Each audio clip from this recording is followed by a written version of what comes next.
Hello and welcome to another one of these ADD videos. Today we're going to be looking at a slightly more advanced example of empirical and molecular formulas.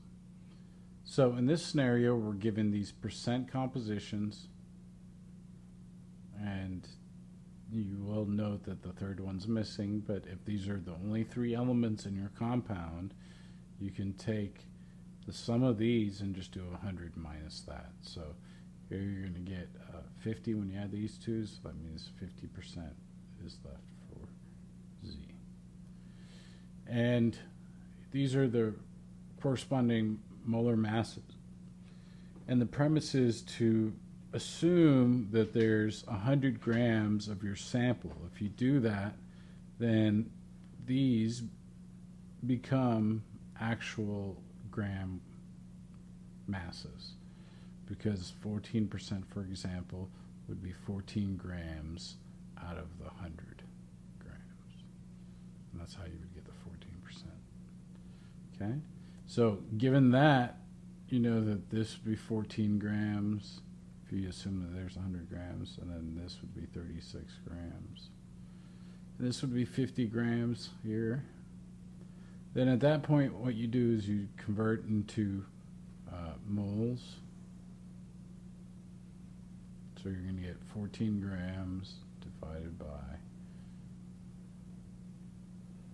your 28 grams per mole.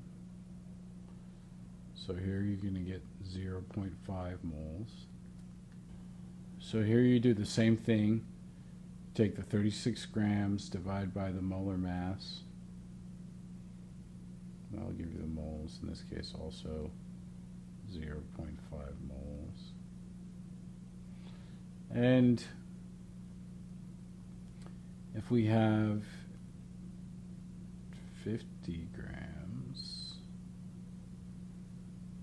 and we've got 10 grams, so then that becomes 5 moles. So the smallest value here is 0.5. If we divide both of these by 0.5, the first two will give you 1, and this one will give you a 10. Alright, because that's 1 over 2, and you flip and multiply. So your empirical formula then becomes x1 y1 z10. So the mass of the empirical formula would be plus 100 is 200 grams.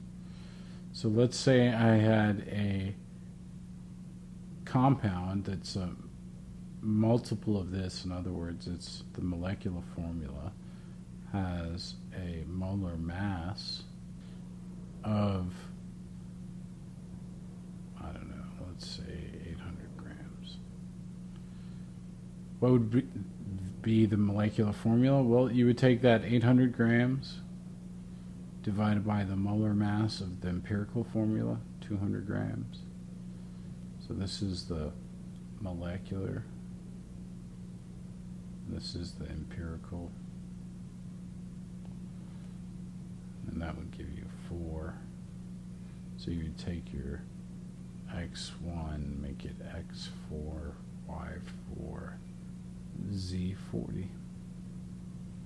And that would be your molecular formula there, and that would be your empirical formula there. All right, so hopefully you can see the concept now clearly. Don't let it throw you off if they try to give you percent compositions.